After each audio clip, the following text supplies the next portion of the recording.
오늘 우리에게 주신 하나님의 말씀은 행복한 모델 가정을 이루자. 창세기 6장 9절에서 22절 말씀입니다. 많은 은혜 받으시기 바랍니다. 우리 성도님들 가정은 행복하십니까? 우리 성도님들 가정은 행복한 모델 가정들이 되시길 예수 이름으로 축원합니다. 우리 성도님들의 삶 가운데 정말 가장 중요한 것은 이 가정이 행복한 것, 이 행복한 가정을 세우는 것입니다. 이 하나님께서는 바로 이 땅에 가장 중요한, 가장 소중한 이 가정을 친히 세워주셨습니다. 이 가정은 하나님께서 주신 이 축복의 선물입니다.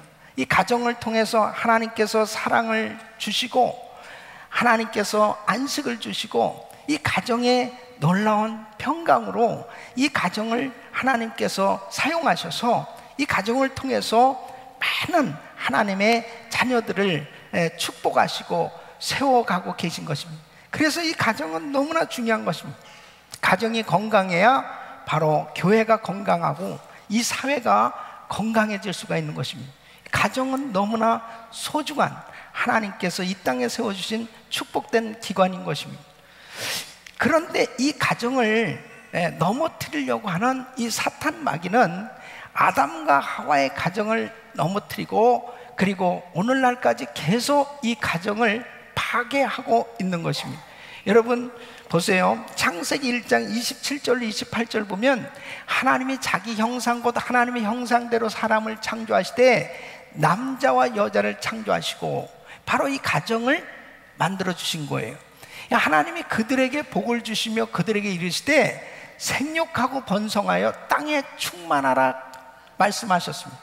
그래서 하나님께서 이 가정을 통해서 이 땅에 정말 하나님의 자녀들이 충만하기를 원하시는 것입니다.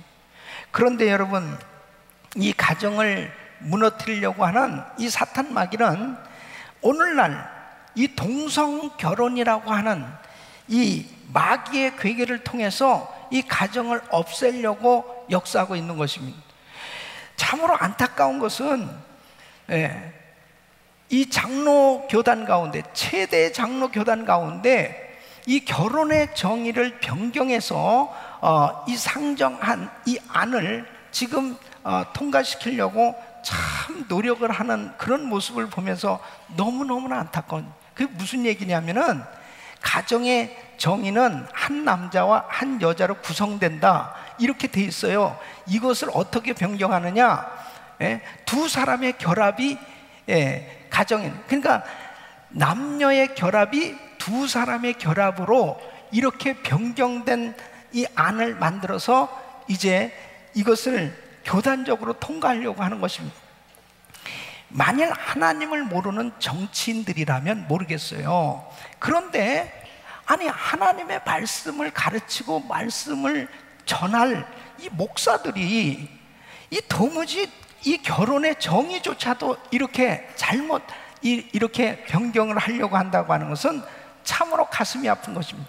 하나님께서 남자와 여자를 창조하시고 바로 이 가정을 세워서 생육하고 번성케 하도록, 이것이 바로 하나님께서 이 가정을 세워주신 이 원리인데도 불구하고 어떻게 남자와 남자, 여자와 여자가 가정을 이루고 그리고 자녀를 정말 낳을 수가 있습니까? 그러니까 이러한 모든 일들은 지금 계속해서 마귀는 끊임없이 결국 이 가정을 파괴하려고 하는 이러한 역사를 계속해서 하고 있는 것입니다.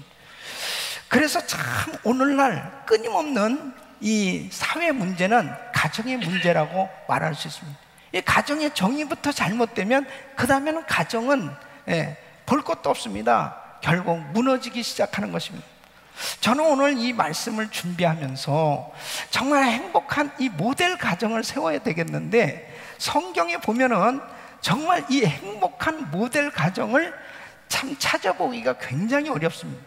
여러분, 아담의 가정 어떻습니까? 아담의 가정도 모델이라고 말할 수가 없어요. 그죠?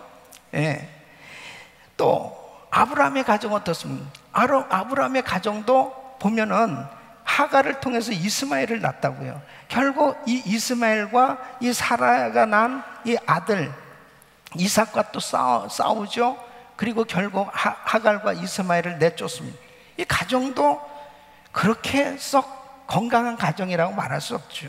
또 다윗 가정은 어떻습니까? 이 다윗은 또 압살롬이 반란을 일으키죠. 그리고 끊임없이 자녀들끼리 칼부림을 하질 않나 계속해서 살인사건이 일어나고 참 건강한 가정이라고 말할 수 없습니다. 솔로몬 가정은 어떻습니까? 솔로몬은 후궁을 1000명씩이나 두고 결국 이 영적으로 타락한 그런 그의 삶의 모습을 볼 수 있습니다. 그러니까 한쪽 부분은 참 훌륭하지만 다른 내면의 그 가정의 속을 들여다보면 그다지 썩 건강한 가정들을 찾아보기가 굉장히 어려운 거예요. 그런데 오늘 이 본문 말씀에 나오는 이 노아의 가정은 조금 부족한 부분은 있지만 그래도 이 마지막 때에 우리가 쫓아가야 될, 이 추구해야 될 이 모델 가정이다 하는 것입니다. 그래서 저는 정말 이 마지막 때에 어떤 모델 가정을 세울 것이냐, 바로 노아와 같은 노아의 가정, 이 노아와 같은 정말 가정을 이루고 하나님이 기뻐하시는 이런 행복한 모델 가정을 세울 수 있기를 예수 이름으로 축원합니다. 자, 행복한 모델 가정을 이루려면 어떤 요소가 있어야 되느냐, 오늘 이 말씀을 통해서 살펴보면서 정말 우리 모든 성도님들의 가정이 다 이렇게 행복한 모델 가정이 세워질 수 있기를 예수 이름으로 축원합니다. 저는 제가 목회하면서 바라는 것 중에 다 아주 정말 중요한 것 이 한 가지가 뭐냐면 우리 성도님들의 가정이 행복한 거예요. 정말 이 행복한 모델 가정이 세워지는 것, 이것이 제가 목회하면서 정말 간절한 바람입니다. 저는 이 결혼식 주례를 하면서 이 젊은 남녀 이 커플을 세워놓고 제 마음 가운데 간절하게 기도하면서 정말 바라는 것이 뭐냐면 이 두 사람이 정말 행복한 모델 가정을 이루어야 되겠는데, 늘 그런 마음을 가지고 저들을 축복하면서 주례를 하고 그렇게 인도하고 있습니다. 저의 목회 사역에도 늘 제 생각 속에 떠나지 않는 것이 있다면 우리 성도들의 가정이 행복해야 될 텐데, 여러분, 행복한 가정이 이루어지지 않으면은 그의 삶이 행복할 수 없는 것이죠. 그리고 그들의 인생이 결국 복된 인생이라고 말할 수가 없다고요. 정말 하나님께서는 우리 성도들의 가정이 이 행복한 그런 모델 가정으로 세워져서 이 땅에 좋은 영향력을 미치는 이 크리스천으로서 빛과 소금의 역할을 감당하는 그런 아름다운 삶이 되기를 원하는 것입니다. 믿습니까? 그래서 정말 우리의 가정이 너무나 소중한 것이고, 하나님께서 허락한 우리 가정을 잘 지킬 뿐 아니라 우리의 가정이 정말 축복받은 모델 가정, 행복한 모델 가정으로 세워져서 이 땅에 어두워져가는, 이 타락해져가는 이 세상 가운데 바로 이 노아의 가정처럼 바로 구원의 방주를 준비할 수 있는, 그리고 축복의 통로가 될 수 있는 그런 은혜가 있기를 예수 이름으로 축원합니다. 그럼 행복한 모델 가정을 이루려면 첫째는 가정에 하나님의 은혜가 있어야 한다 하는 것입니다. 여러분, 온 가족이 하나님의 은혜를 체험해야 행복한 모델 가정을 이룰 수가 있습니다. 자, 8절 말씀을 보면은 노아는 여호와께 은혜를 입었더라고 했습니다. 이 죄악이 관영한 이 세상 가운데서 지금 하나님께서는 이 세상을 홍수로 심판하시기로 작정하신 거예요. 그만큼 인생 지으심을 한탄하셨다고 그러는데, 이 노아는 하나님의 은혜를 입은 것입니다. 이걸 공동 번역으로 보면 하나님 마음에 들었더라.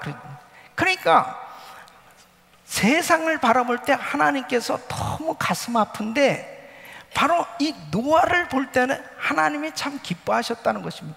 바로 하나님의 은혜를 받은 이 노아는 9절 말씀 보면 노아는 의인이요 당세의 완전한 자라 그가 하나님과 동행하였더라 받았으며 그랬습니다. 그러면 이 노아가 자신만 은혜를 받았느냐? 자신뿐 아니라 가족들이 다 은혜를 받았습니다. 그걸 뭘로 알 수 있습니까? 노아는 방주 짓는 것을 하나님께로부터 계시를 받았을 때 바로 자녀들에게 이야기했죠. 가족들에게 이야기했습니다. 온 가족들이 이 방주에 들어가는 모습을 보면 온 가족이 다 은혜를 받은 거예요. 여러분, 창세기 7장 13절에 보면 곧 그날에 노아와 그 아들 셈, 함, 야벳과 노아의 처와 세 자부가 다 방주로 들어갔고 그랬습니다. 그러니까 이 노아의 가족들은 모두가 다 구원을 받은 것입니다. 은혜를 받고 노아와 함께 이 방주를 준비할 뿐 아니라 방주 안에 다 들어가는 이 노아의 가정이야말로 모두가 다 은혜를 받은 것입니다. 그런데 여러분 보세요. 창세기 19장에 보면은 이 롯의 가정이 나옵니다. 이 롯의 가정도 이 소돔 땅이 하나님이 보실 때 유황불로 심판할 만큼 그렇게 이 죄악이 관영했단 말이에요. 그래서 이 땅을 멸하시기로 작정하신 것입니다. 그런데 아브라함이 이 사실을 알고 하나님 앞에 중보 기도를 이 자기 조카 롯의 가정을 위해서 기도하는 것입니다. 그렇게 간절히 기도했을 때 하나님께서 아브라함을 생각하셔서 이 롯의 가정에 천사들을 보냅니다.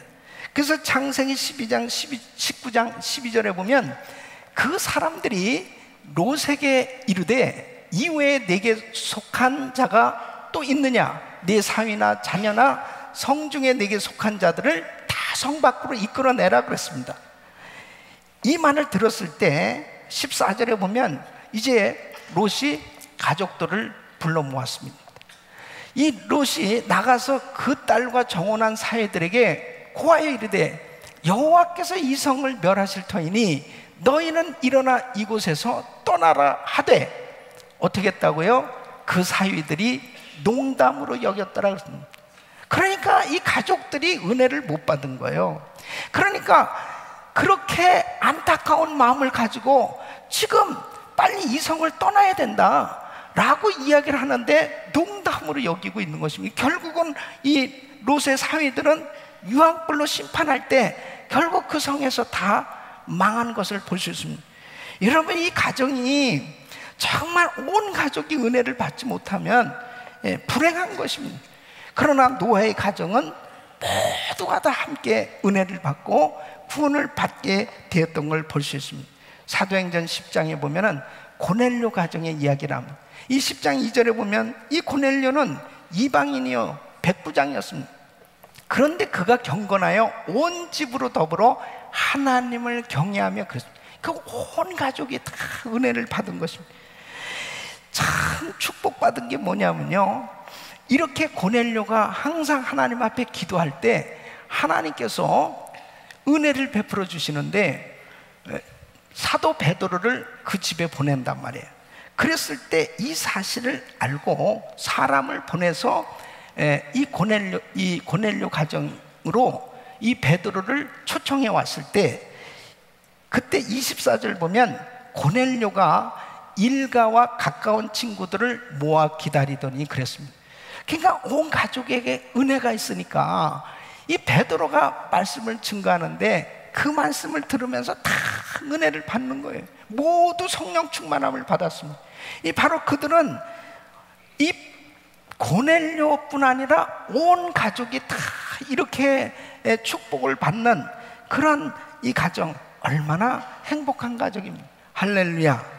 여러분, 여호수아서 24장에 보면은 이 여호수아는 가나안 정복을 하고 난 후에 이스라엘 백성들을 향해서 안타깝게 호소하는 것입니다.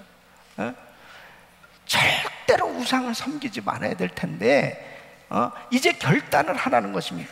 이 15절 말씀 보면 만일 여호와를 섬기는 것이 너에게 좋지 않게 보이거든 너희 열조가 강 저편에서 섬기던 신이든지 혹 너희의 거하는 땅 아모리 사람의 신이든지 너희 섬길 자를 오늘날 택하라.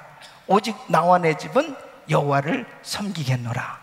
참, 이 요수아는 이스라엘 백성들을 향해서 우리가 지금 어떻게 살아왔냐 이거예요. 우리가 어떻게 가나안 땅에서 이렇게 살게 되었냐는 것입니다.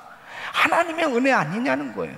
그럼에도 불구하고 백성들이 자꾸 우상을 섬기는 그런 일을 할 때 이제 결단을 하라. 너희는 하나님 섬기는 것이 좋지 않게 보이면 그런 우상을 섬겨라. 오직 우리 집안은, 나와 우리 집은 여호와만 섬기겠노라. 사랑하는 성도 여러분, 하나님의 은혜를 받아야 행복한 가정을 이룰 수 있습니다. 바로 우리 자녀들이 은혜를 받을 때 온 가족들이 정말 하나가 되어지고 순종이 이루어질 수 있는 것입니다. 은혜를 받으면 예수님 중심으로 살게 되고 교회 중심으로 살게 되고 성경 중심으로 살게 되어지니까 세대 차이, 모든 문화 차이를 다 극복하고 그리고 가정이 다 은혜 가운데 하나 될 수 있는 것입니다. 바로 행복한 가정을 이루려면 온 가족이 은혜를 받을 수 있기를 예수 이름으로 축원합니다. 두 번째는 바로 행복한 모델 가정을 이루려면 가정에 질서가 있어야 하는 것입니다. 존경은 바로 이 노아의 가정은 이 존경이 있었습니다. 이 존경은 바른 질서를 의미하는 것입니다. 자, 창세기 9장에 보면은 이제 이 노아가 이제 방주에서 나와서 농사를 짓습니다. 그러면서 포도나무를 심었어요. 그리고 이제 포도 열매를 가지고 포도주를 만들었던 것 같아요. 그래서 어느 날 포도주를 마시고 잠을 자는데 벌거벗고 잠을 자게 된 것입니다. 그러니까 노아에게 있어서 참 이 실수가 이런 부분이 있었는데 이렇게 참 경건한 생활을 하고 그리고 하나님 보실 때 참 믿음이 좋은 사람이라도 참 이런 허물이 때로는 드러날 때가 있는 거죠. 그럴 때 함이라고 하는 이 아들이 이제 이 사실을 알고 자기 형제들한테 이야기합니다. 이 야벳하고 셈한테 이야기를 하는 거예요. 그때에 이 창세기 9장 23절 보면 이 셈과 야벳이 옷을 취하여 자기들의 어깨에 메고 뒷걸음을 쳐 들어가서 아비의 하체에 덮었으며 그들이 얼굴을 돌이키고 그 아비의 하체를 보지 아니하였더라. 그러니까 정말 이 아들들은 아버지를 존경하는 마음이 있었습니다. 아버지의 허물이 드러났음에도 불구하고 그것을 들춰낸 것이 아니고 그 아버지의 허물을 덮어주는 이런 존경하는 마음이 있었기 때문에 이 가정의 질서가 세워진 거예요. 여러분, 가정의 질서가 없으면 그 가정은 바로 세워질 수가 없는 것입니다. 이 행복한 모델 가정이 되어질 수 없는 거지. 그래서 하나님께서는 가정의 질서를 가질 수 있도록 그렇게 하나님께서 말씀을 주셨어요. 여러분, 자연계도 질서가 있어요. 그러니까 자연 법칙이 있지 않습니까? 사회도 질서가 세워져야 돼요. 그러니까 선진국일수록 이 법을 잘 지키는 겁니다. 그러니까 질서가 바로 세워지니까 이 건강한 나라, 건강한 사회를 이룩할 수 있어요. 마찬가지로 가정도 또 마찬가지입니다. 가정도 건강하려면 이 질서가 있어야 되는데 에베소서 5장 22절에서 에베소서 6장 4절까지는 바로 가정의 질서에 대해서 하나님께서 말씀을 주신 것입니다. 첫째는 이 부부간의 질서를 말씀하고 있는 거예요. 그래서 먼저 아내가 이제 남편에게 에베소서 5장 22절 보면 아내들이여 자기 남편에게 복종하기를 주께 하듯 하라. 그래서 아내들은 남편을 머리로 그렇게 하나님께서 세워주셨기 때문에 그 남편을 존중해야 될 것을 말씀하고 있습니다. 남편이 좀 시시하게 보여지고 좀 부족하다 하더라도 남편은 나의 머리다, 남편은 우리 집안의 가장이다, 이렇게 바로 세워드려야 그 가정이 세워진다니까. 왜 아멘이 없습니까? 그러니까 절대로 이 부인들이 남편을 우습게 알고 남편의 머리에 올라가 있으면 그 가정은 무너질 수밖에 없는 거죠. 그러니까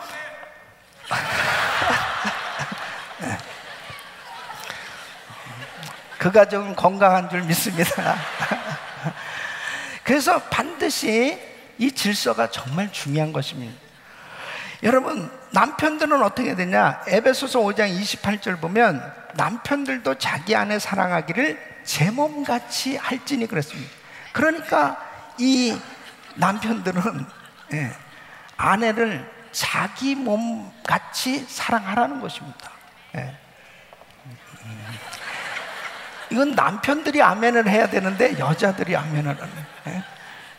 정말 그렇게 사랑할 수 있기를 바랍니다. 이거 질서를 하나님께서 말씀하고 있는 것입니다. 또 자녀가 지켜야 될 질서가 있습니다. 에베소서 6장 2절 보면 네 아버지와 어머니를 공경하라. 이것이 약속 있는 첫 계명이고 그랬습니다. 그러니까 자녀들은 당연히 부모님을 공경하는 것입니다. 이것이 질서예요. 또 에베소서 6장 4절 보면 부모가 지켜야 될 질서가 있어요. 아비들아 너희 자녀를 노엽게 하지 말고 오직 주의 교양과 훈계로 양육하라 그랬습니다. 그러니까 자녀들에 대해서 어떻게 그 자녀를 대해야 될 것이냐, 어떻게 양육해야 될 것이냐 하는 그 부분에 대해서 자녀라고 그래서 함부로 그냥 이 자녀들을 무시하고 노엽게 하고 학대한다든지 이런 태도는 잘못된 것이다. 하나님의 말씀으로 훈계하고 양육해야 될 것에 대해서 말씀하고 있습니다. 그러니까 이러한 질서를 말씀하시는 그 이유가 뭘까요? 이러한 질서가 있어야 가정이 건강할 수 있다는 것입니다. 그래서 우리 성도님들의 가정은 반드시 이런 질서가 있기를 예수 이름으로 축원합니다. 여러분, 노아의 가정은 이런 아버지가 정말 한결같이 그렇게 묵묵히 하나님의 말씀을 지키면서 방주를 준비하는 그런 모습을 보면서 존경했었을 것입니다. 우리 아버지는 정말 믿음 있는 분이야. 우리 아버지는 대단한 분이야. 그러면서 아버지를 생각했는데 어느 날 아버지가 이렇게 정말 실망스러운 그런 모습을 보였단 말이에요. 그랬을 때도 이 자녀들이 아버지의 허물을 덮어주면서 뒷걸음질하면서 그 아버지를 세워줬을 때 이 집안이 이렇게 건강하게 세워졌던 것처럼 때로는 우리 집안에서 정말 부족한 그런 부분들이 아버지들에게 설령 있다 하더라도 정말 부인들이 참 남편을 잘 보호해 줘야 됩니다. 그리고 자녀들에게도 이러한 아버지를 향한 이 존경이 절대로 떨어지지 않도록 이 집안의 질서를 잘 세워줄 때 이 가정은 온 가족이 정말 하나님이 기뻐하시는 건강한 가정으로 세워질 수 있는 것입니다. 이런 은혜가 있기를 예수 이름으로 축원합니다. 세 번째는 이 가정의 행복한 모델 가정은 화목이 있어야 한다 하는 것입니다. 여러분, 이 노아의 가정을 한번 생각해 보세요. 이 노아가 방주를 만드는 일, 또 방주 안에 들어가는 일, 방주 안에 이 양식과 식물을 이 저축하는 일, 이것은 어마어마한 일이었습니다. 여러분, 방주의 크기가 어느 정도 되느냐? 이 길이가 약 135m 정도 되는 거예요. 그리고 이 폭이 22.5m, 이 높이가 13.5m 정도 됩니다. 그러니까 이 축구장보다 더 큰 이런 크기의 3층으로 지어진 이런 거대한 배입니다. 이 배를 만드는데 이 노아 혼자만 이렇게 만들었겠냐고요. 온 가족들과 정말 이 다 같이 마음을 모아가지고 만들었을 것입니다. 이 방주 안에 들어가는 것을 보십시오.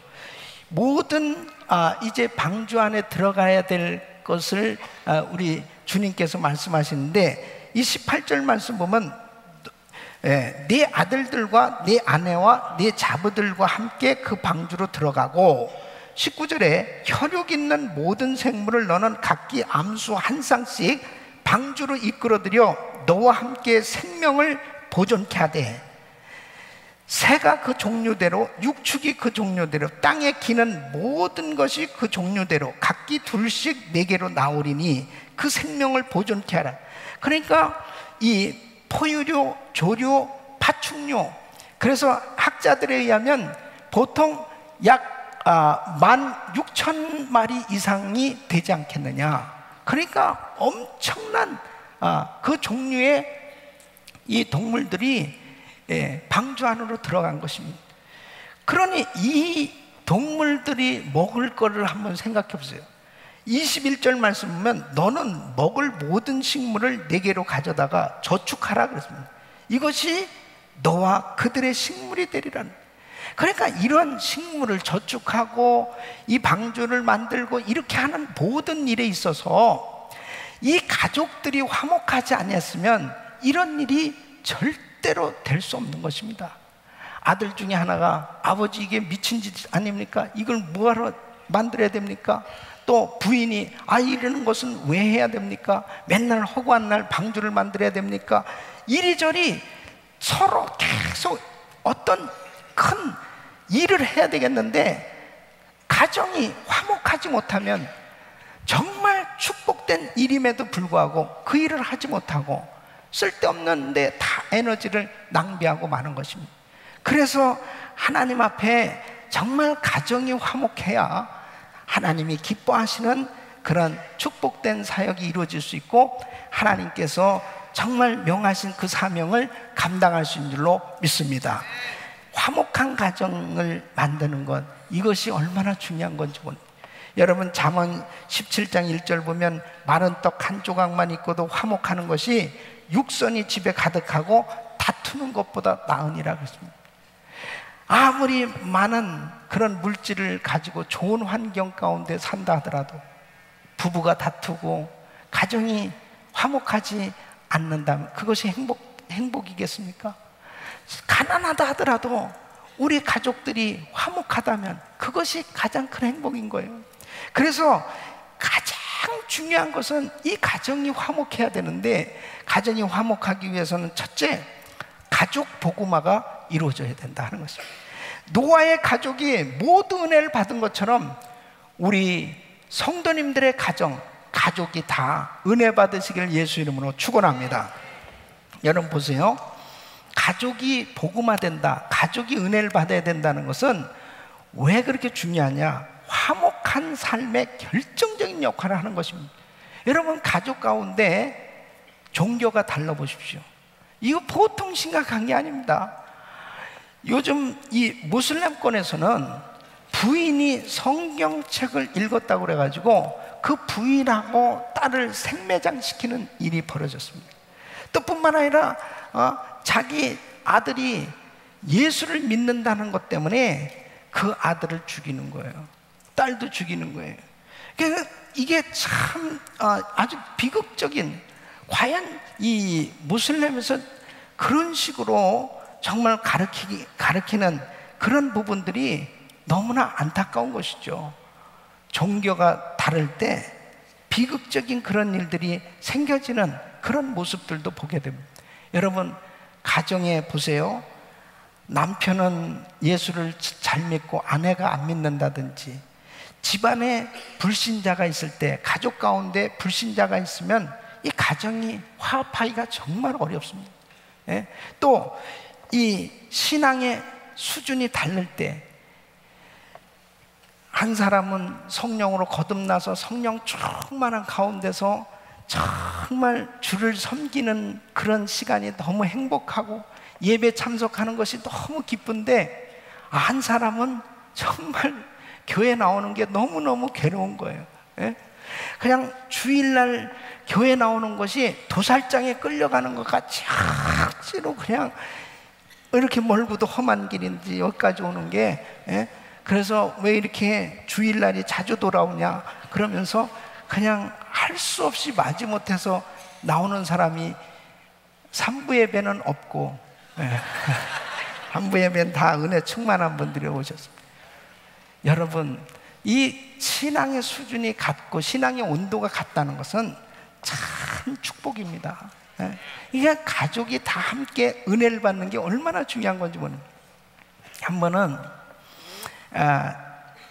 한 자매가 예수를 믿지 않고 있었는데 교회 나오면서 은혜를 받았어요. 그래서 성령 충만 받고 너무너무 기쁨으로 신앙생활하게 됐는데, 이 남편은 여전히 불신자죠. 원래 두 사람이 같이 예수를 믿기 전에는 저녁 식사하기 전에 와인도 한잔하고, 그 다음에 댄스홀도 가끔 가고, 그리고 하여튼 취미 생활이 그냥 다양하게 부부가 재밌게 지냈던 거예요. 그런데 이제 이 부인이 은혜를 받고 나니까, 여보, 자, 우리 한잔 합시다. 술이 나를 싫어하는 것 같아요. 난 술 안 마시겠어요. 그 다음에 여보, 댄스홀도 갑시다. 나는 이제 몸이 말을 안 들어. 그러면서 이게 재미가 없어진 거예요. 부인이 그렇게 재미있게 같이 둘이서 그렇게 즐겁게 지내다가 한 사람이 이렇게 은혜를 받고 나니까 서로 충돌하기 시작하는 것입니다. 그래서 하루는 남편이 술을 잔뜩 먹고 작정을 한 거예요. 그래서 이제 결판 내기로 작정을. 그래서 부인을 앉혀놓고, 여보, 둘 중에 하나를 선택해라. 예수를 선택하든지 나를 선택하든지 둘 중에 하나 선택하라. 근데 이 자매가 그때 너무 성령 충만했던 거예요. 그래서 나는 예수를 선택하겠습니다. 그러니까 막 난리가 났죠. 그래서 이혼을 하자고 그러고 막 난리가 났습니다. 그러니까 이 부인이 남편의 추리닝을 가지고, 추리닝 바지를 가지고 새벽마다 새벽 기도를 와서, 주님, 남편의 바지가 왔사오니 몸도 올 줄로 믿습니다. 그러면서 계속 기도를 했어요. 그런데 결국은 그 남편이 예수 믿게 됐고, 그리고 은혜 받고 목사가 됐는데, 우리 교단의 목사가 됐어요. 할렐루야.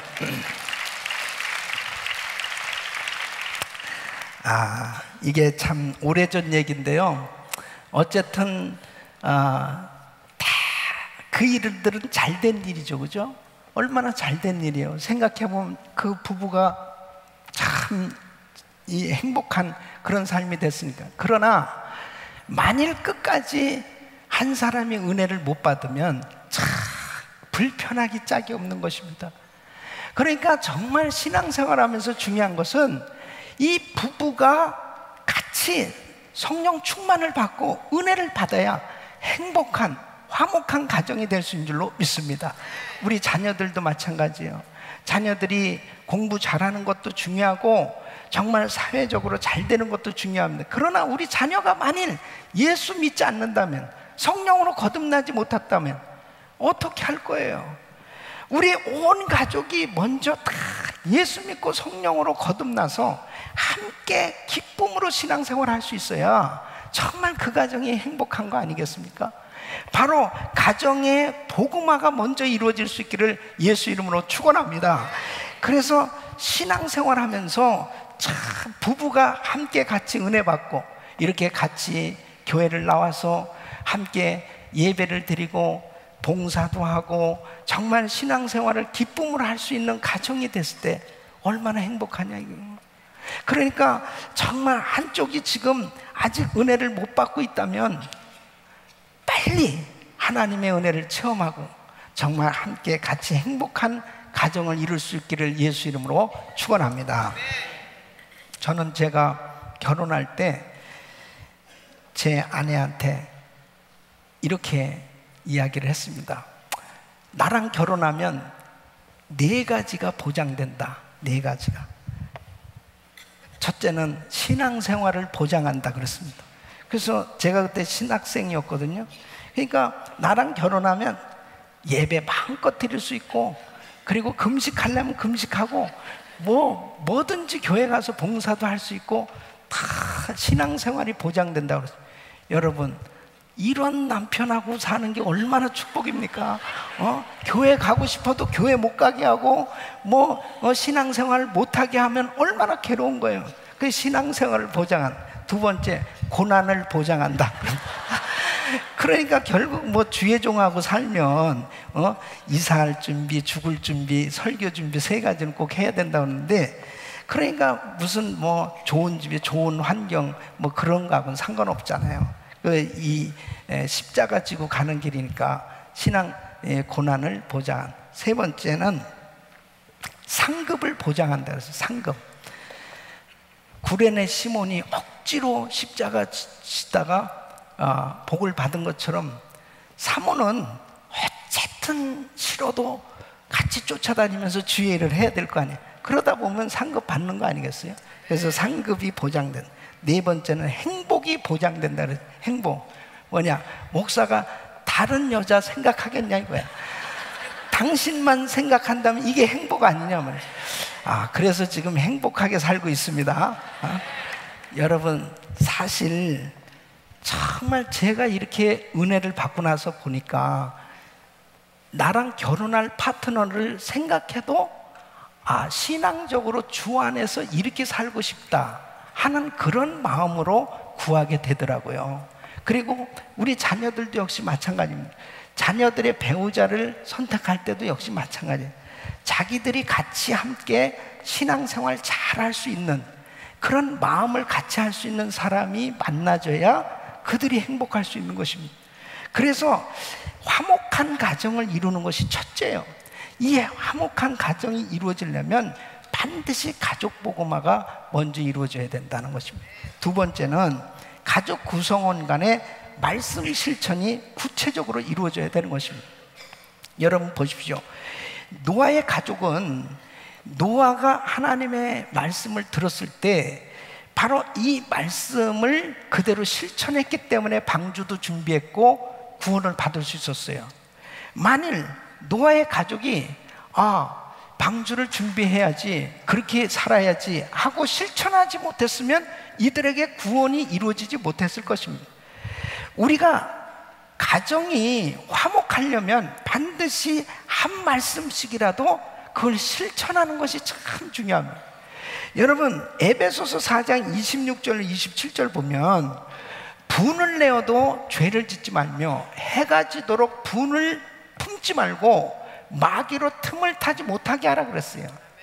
그러면 부부가 싸웠다 그러면서 이 마음 가운데 막 분이 난 거예요. 그래도 어떻게 해야 되겠어요? 말씀에 뭐라고 그랬어요?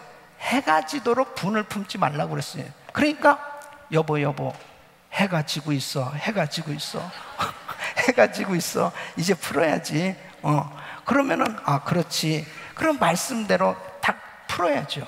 그래야 마귀가 틈타지 않는다니까. 말씀은 그렇게 돼 있지만 해가 지든 뭐하든 그냥 아주 끝까지 가는 거예요. 그리고 참 이상한 게 예수 믿는 사람들이 싸우면요 순교적인 각오로 싸우는 겁니다. 끝장 볼 때까지 싸우는 거예요. 그러니까 말씀하고 무슨 상관이 있어요? 아니, 말씀에 이렇게 돼 있어도 한 말씀이라도 내가 실천을 해볼 수 있다면 그 사람에게는 그 말씀의 능력이 나타나는 줄로 믿습니다. 어떤 사람은 대화를 해야 될까요? 대화. 이 대화를 해야 풀어질 수 있잖아요. 이 대화란, 누가 이렇게 정의를 했대. 대화란 대놓고 화내는 게 대화다. 근데 아주 그럴듯해요. 진짜 대놓고 좀 말을 하란 말이에요. 그러면 이 솔직한 감정을 표현하는 게 중요하잖아요. 나 사실 정말 당신, 나 이런 부분이 너무 힘들어요, 어려워요. 이런 것들을 진솔한 감정을 표현하게 되면 거기에서 미안해요, 사과도 하고 용서를 구하기도 하고, 그래 내가 좀 더 잘해야 되겠다, 그런 애정을 표현하기도 하고, 그리고 내가 좀 더 감사해야 될 텐데 하고, 그런 이 솔직한 감정이 교환이 될 때 모든 일들이 아름답게 잘 해결될 수 있거든요. 그런데 말씀 실천이 구체적으로 이루어지지 않냐면 그런 일들이 전혀 일어나지 않는 것입니다. 여러분, 한나는 아들을 낳지 못한 것 때문에 너무 속상했어요. 그래서 늘 괴로워하면서 참 식사도 제대로 하지 못하고 그런 어려운 시간을 보내고 있었어요. 그때 사무엘상 1장 8절에 보면 그 남편 엘가나가 그에게 이르되 한나여 어찌하여 울며 어찌하여 먹지 아니하며 어찌하여 그대의 마음이 슬프뇨 내가 그대에게 10아들보다 낫지 아니하뇨. 그 부인을 그렇게 위로해 줄 수 있는 위로의 말 한마디, 그리고 정말 그 남편의 그런 위로가 바로 그는 하나님 앞에 더 매달려 기도했고 하나님께서 그 가정에 은혜를 주셔서 아들을 주셨던 것을 볼 수 있습니다. 여러분, 말씀을 실천할 수 있을 때 가정에 놀라운 평화, 화목이 이루어질 줄로 믿습니다. 그래서 여러분 부부지간에 혹시라도 정말 불편한 그런 감정을 가지고 오늘 이 자리에 계신 분이 있다면 오늘 이 시간으로 다 푸시기를 예수 이름으로 기도합니다.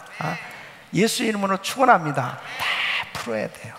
그래야 마귀가 틈타지 않는다니.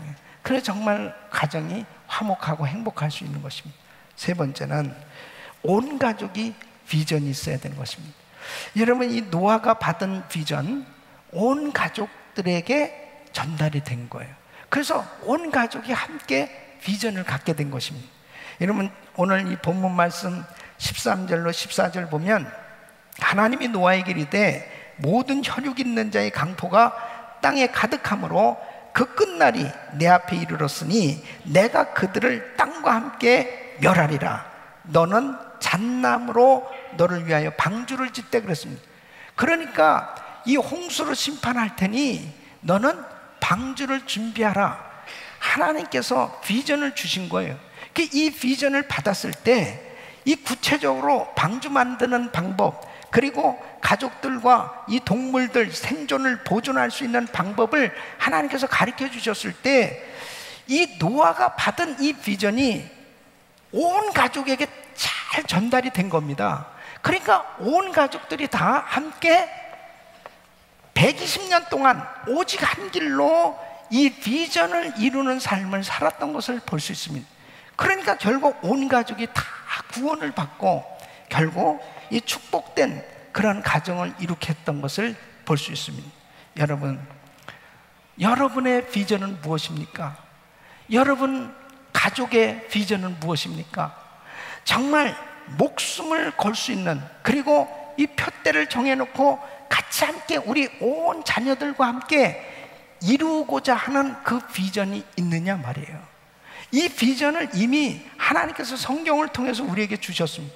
그것이 뭡니까? 마태복음 28장 19절로 20절 그러므로 너희는 가서 모든 족속으로 제자를 삼아 아버지와 아들과 성령의 이름으로 세례를 주고 내가 너에게 분부한 모든 것을 가르쳐 지키게 하라 그랬습니다.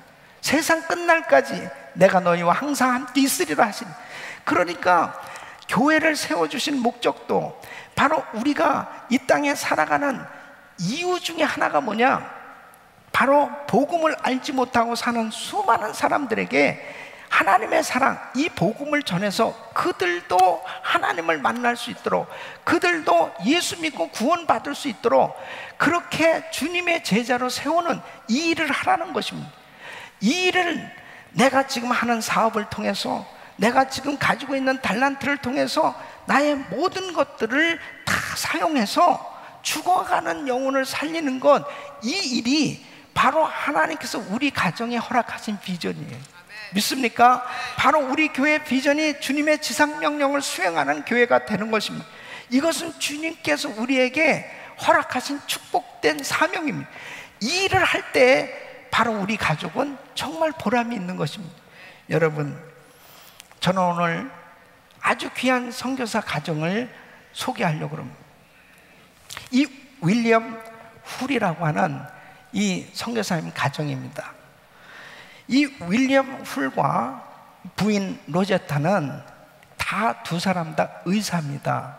근데 이 두 사람이 다 선교의 꿈을 가지고 있었어요. 근데 이 로제타는 이 조선에 대한 그런 이 조선 선교에 대한 비전이 있었습니다. 그래서 먼저 두 사람이 서로 사랑하는 사이였지만 정말 그 비전을 가지고 로제타가 먼저 조선 땅에 발을 내딛습니다. 그런 그 다음에 윌리엄 훌도 같이 따라서 이제 조선에 와서 결혼을 하지요. 이 결혼을 하고서 평양에서 그때 이 광성학교를 세워서 이 교육 선교를 하면서 사역을 하기 시작합니다. 그때 청일전쟁이 벌어졌습니다.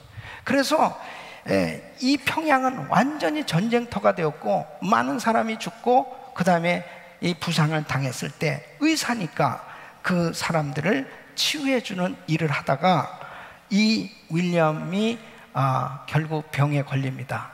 그리고 한국에 와서 사역한 지 2년 만에 그는 세상을 떠나요. 그 젊은 아내에게 이제 2살 된 아들이 있었고 만색된 뱃속에 아이가 있었습니다. 그 윌리엄 훌은 이제 조선 땅에 묻혔고 그 로제타는 아들을 데리고 이제 아이를 낳기 위해서 미국에 들어옵니다. 그 미국에 와서 아이를 낳고 난 후에 하나님께서 이 로제타에게 음성을 들려주세요. 사랑하는 딸아, 내 남편 윌리엄 훌이 이루지 못한 조선 사랑을 내가 이루어라. 이런 음성을 들어요. 그래서 어린 아들과 딸을 데리고 다시 조선 땅을 밟습니다.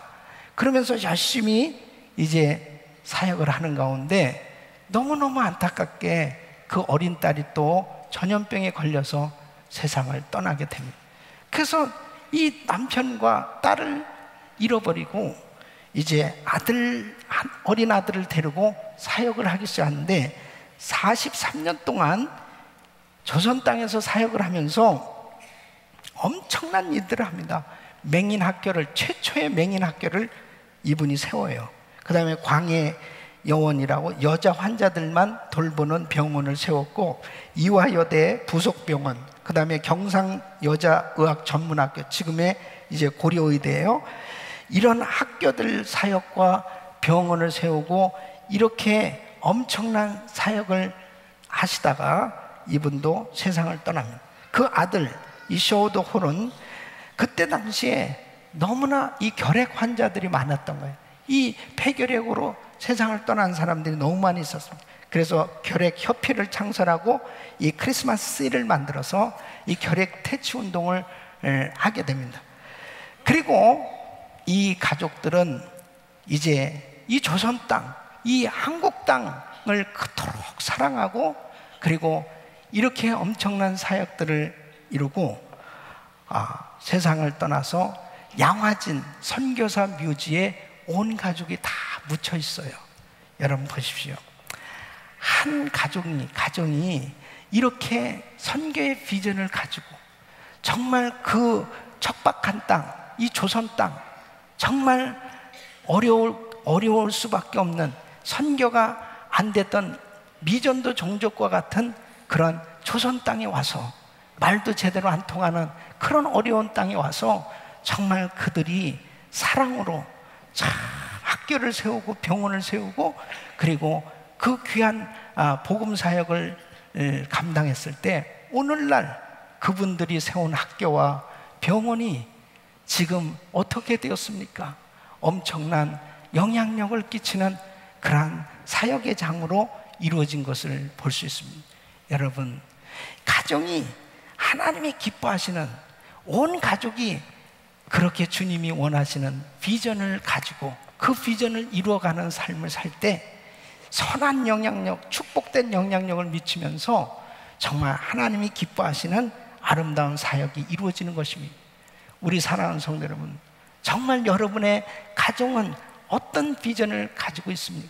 우리 온 가족이 우리 자녀들에게 너희들 일평생 정말 아빠가 하던 이 모든 사역들 너도 같이 할 수 있는, 우리 온 가족이 함께 같이 할 수 있는 이러한 사역, 이러한 비전은 영혼 구원하는 일인 줄로 믿습니다.